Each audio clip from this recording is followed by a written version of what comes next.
friends, welcome back to Spicy Food Pod. അപ്പോൾ നമ്മൾ ഇന്നോട് ഒരു അടിപൊളി കൊഴുവ് ഫ്രൈയുടെ റെസിപ്പി ആയിട്ടാണ് കേട്ടോ വന്നേക്കുന്നത്. അപ്പോൾ എല്ലാവരും ഒന്ന് കണ്ടു നോക്കണേ. നല്ല തട്ടുകടലൊക്കെ കിട്ടുന്ന നല്ല മുരിഞ്ഞിരിക്കുന്ന കൊഴുവ് ഫ്രൈ ആണ് കേട്ടോ. അപ്പോൾ എല്ലാവരും ഒന്ന് ട്രൈ ചെയ്ത് നോക്കിയിട്ട് ഫീഡ്ബാക്കൊക്കെ അറിയിക്കാൻ മറക്കരുത് കേട്ടോ. അതോടൊപ്പം നിങ്ങൾക്ക് ഈ ചാനൽ ഇഷ്ടമായിരുന്നുണ്ടെങ്കിൽ ലൈക്ക് ചെയ്യാനും ഫ്രണ്ട്സിനും ഫാമിലിക്കും ഒന്ന് ഷെയർ ചെയ്യാനും മറക്കല്ലേ. ചാനൽ സബ്സ്ക്രൈബ് ചെയ്തിട്ടില്ലെങ്കിൽ വേഗം പോയി സബ്സ്ക്രൈബ് ചെയ്തിട്ട് പോയോ കേട്ടോ. അപ്പോൾ നമുക്ക് അതിനായിട്ട് ഇനി മീൻ കൊഴുവ് ഫ്രൈ ഉണ്ടാക്കാനായിട്ട് തുടങ്ങാം. അതിനായിട്ട് ഞാനിവിടെ ഒരു 1/2 കിലോൻ്റെ താഴെയായിട്ട് മീൻ എടുത്തിട്ടുണ്ട് കേട്ടോ. ഇനി നമുക്ക് അതിലേക്കുള്ള മസാല റെഡിയാക്കണം. അതിനായിട്ട് ഞാനൊരു മിക്സിയുടെ ജാറിലേക്ക് ഒരു മീഡിയം സൈസ് ഇഞ്ചി ഇട്ട് കൊടുക്കുന്നുണ്ട്. പിന്നെ ഒരു 5 വെളുത്തുള്ളി ഇട്ട് കൊടുക്കുന്നുണ്ട് കേട്ടോ. പിന്നെ നമുക്ക് വേണ്ടത് കുരുമുളകാണ്, അതും കൂടി ആഡ് ചെയ്ത് കൊടുക്കുന്നുണ്ട്. പിന്നെ നമുക്ക് മഞ്ഞൾപ്പൊടി വേണം, 1/4 ടീസ്പൂൺ, അതിട്ട് കൊടുക്കുന്നുണ്ട്. കൂടെ തന്നെ നമുക്ക് 1 ടീസ്പൂണോളം മുളക് പൊടി വേണം, മുളക് പൊടി കൂടി ഇട്ടെടുക്കുന്നുണ്ട് കേട്ടോ. ഞാനിപ്പോൾ ഇവിടെ സാധാ മുളക് പൊടിയാണ് എടുത്തേക്കണേ. പിന്നെ 1 ടീസ്പൂണോളം വിനാഗിരിയാണ് കേട്ടോ ഞാനിവിടെ ചേർത്ത് കൊടുക്കുന്നത്. വിനാഗിരി ഇല്ലയെന്നുണ്ടെന്നുണ്ടെങ്കിൽ നിങ്ങൾക്ക് വേണമെങ്കിൽ ചെറുനാരങ്ങയുടെ നീരായാലും ചേർത്ത് കൊടുക്കാം കേട്ടോ. പിന്നെ നമുക്ക് ആവശ്യത്തിന് ഉപ്പിട്ട് കൊടുക്കാം. പിന്നെ അവസാനമായിട്ട് നമുക്കിതിലേക്ക് 1 ടീസ്പൂണോളം വെളിച്ചെണ്ണ ഞാനതിലേക്ക് ഒഴിച്ച് കൊടുക്കുന്നുണ്ട് കേട്ടോ. അതുകൂടി ചേർത്തിട്ട് നന്നായി ഒന്ന് അരച്ചെടുത്ത് കൊണ്ടുവരാം. ഇപ്പോൾ ഞാൻ നന്നായി ഇവിടെ അരച്ചെടുത്ത് കൊണ്ടുവന്നിട്ടുണ്ട്. ഇനി നമുക്ക് ഈ മസാല നമ്മുടെ മീനിലേക്ക് തേച്ച് പിടിപ്പിക്കണം കേട്ടോ. അതിനായിട്ട് ഞാനിവിടെ മീൻ എടുത്തിട്ടുണ്ട്. ഇനി നമുക്ക് മീനിലേക്ക് നമ്മൾ അരച്ച് വെച്ച മസാല ഇട്ട് കൊടുക്കാം. ഇതിൻ്റെ മസാല നന്നായി മീനിലേക്കൊക്കെ പരട്ടി കൊടുക്കാം കേട്ടോ. ഈ സമയത്ത് നിങ്ങൾ മീനിലേക്കുള്ള ഉപ്പ് കാര്യങ്ങളൊക്കെ നോക്കിക്കോളൂ കേട്ടോ. ഉപ്പ് കുറവുണ്ടെങ്കിൽ ഈ സമയത്ത് ഇട്ട് കൊടുത്തോളൂ. ഇനി നമുക്ക് അതിലേക്ക് ഒന്ന് ക്രിസ്പി ആയി വരാനായിട്ട് നന്നായി മുരിഞ്ഞ് കിട്ടാനായിട്ട് ഞാനിവിടെ ഒരു 1/2 ടീസ്പൂണോളം കോൺഫ്ലവർ ഇട്ട് കൊടുക്കുന്നുണ്ട്. അതിൻ്റെ ഒപ്പം തന്നെ ഒരു 1/4 ടീസ്പൂണോളം റവ ഇട്ട് കൊടുക്കുന്നുണ്ട് കേട്ടോ. റവ അധികം കൂടി പോകണ്ട, ഒരു 1/4 ടീസ്പൂണോളം തന്നെ മതി കേട്ടോ. പിന്നെ ഒരു 1/2 ടീസ്പൂണോളം അരിപ്പൊടിയും കൂടി ഇട്ട് കൊടുക്കുന്നുണ്ട്.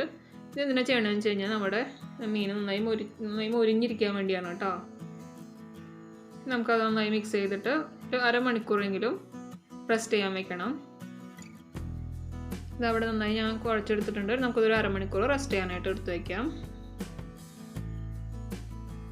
ഇത് 1/2 മണിക്കൂറൊക്കെ കഴിഞ്ഞിട്ടുണ്ട്. ഇനി നമുക്ക് മീൻ ഫ്രൈ ചെയ്യാനായിട്ട് തുടങ്ങാം കേട്ടോ. അതിനായിട്ട് ഞാനിവിടെ ഒരു പാൻ വെച്ച് കൊടുക്കുന്നുണ്ട്. പാനിലേക്ക് ആവശ്യത്തിനുള്ള വെളിച്ചെണ്ണ ഒഴിച്ച് കൊടുക്കുകയാണ് കേട്ടോ.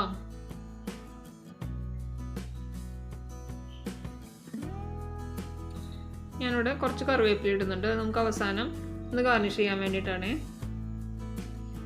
നമ്മുടെ മീനൊക്കെ ഫ്രൈ ചെയ്തെടുത്തിട്ട് അതിൻ്റെ ഒന്ന് മീനിലിട്ട് കൊടുക്കാൻ വേണ്ടിയിട്ടാണ് കേട്ടോ. ഒന്ന് വറുത്തെടുത്തിട്ടുണ്ട്. ഞാൻ ഒന്ന് കോരി മാറ്റാം കേട്ടോ. ഞാനൊന്ന് മാറ്റിയെടുത്ത് വയ്ക്കുന്നുണ്ട്. ഇത് നമ്മൾ ഈ ചൂടായിരിക്കുന്ന വെളിച്ചെണ്ണയിലേക്ക് ഒരു മീഡിയം ഫ്ലെയിമിൽ വെച്ചിട്ട് മീനിട്ട് കൊടുക്കാം കേട്ടോ.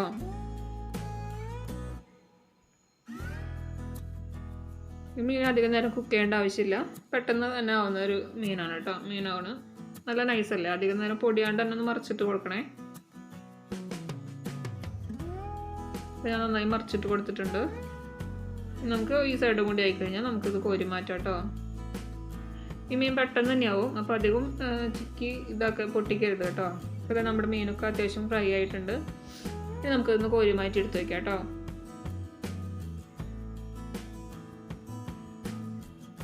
ഇവിടെ ആദ്യത്തെ ട്രിപ്പ് ഞാൻ കോരി മാറ്റിയിട്ടുണ്ട്.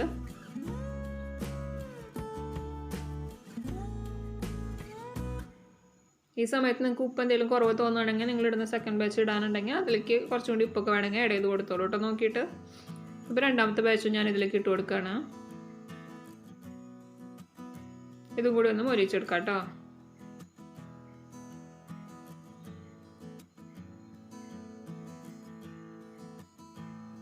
കൊഴുവ് ഫ്രൈ എന്നൊക്കെ വിചാരിച്ചു കഴിഞ്ഞാൽ എല്ലാവർക്കും ഇഷ്ടമുള്ള റെസിപ്പി അല്ലേ. അപ്പോൾ നിങ്ങളും കൊഴുവൊക്കെ കിട്ടുമ്പോൾ ഇനി ഒന്ന് ട്രൈ ചെയ്ത് നോക്കിക്കോളൂ കേട്ടോ. അപ്പോൾ നമ്മുടെ ഇവിടെ കൊഴുവൊക്കെ റെഡി ആയിട്ടുണ്ട്, ഫ്രൈ ആയി വന്നിട്ടുണ്ട്. ഇതും കൂടി ഞാൻ കോരി മാറ്റാണ് കേട്ടോ. അപ്പോൾ ഇത്രയേ ഉള്ളൂ, നമ്മുടെ കൊഴുവ് ഫ്രൈ റെഡി ആയി. അപ്പോൾ എല്ലാവരും ഒന്ന് ട്രൈ ചെയ്ത് നോക്കിക്കോളൂ കേട്ടോ. എന്നിട്ട് ഫീഡ്ബാക്കൊക്കെ അറിയിക്കാൻ മറക്കല്ലേ. കുട്ടികൾക്കും എല്ലാവർക്കും നല്ല ഇഷ്ടമുള്ള റെസിപ്പിയാണ് കേട്ടോ. കൊഴുവ് ഫ്രൈയുടെ മുള്ളിലൊക്കെ നമുക്ക് കഴിക്കാമല്ലോ, നല്ല കാൽസ്യമൊക്കെ അടങ്ങിയിട്ടുള്ളതല്ലേ. അപ്പോൾ എല്ലാം കൊണ്ട് നല്ല ഹെൽത്തിയാണ്. അപ്പോൾ എല്ലാവരും ഒന്ന് ട്രൈ ചെയ്ത് നോക്കിയിട്ട് ഫീഡ്ബാക്കൊക്കെ അറിയിക്കണേ. അപ്പോൾ താങ്ക് യു.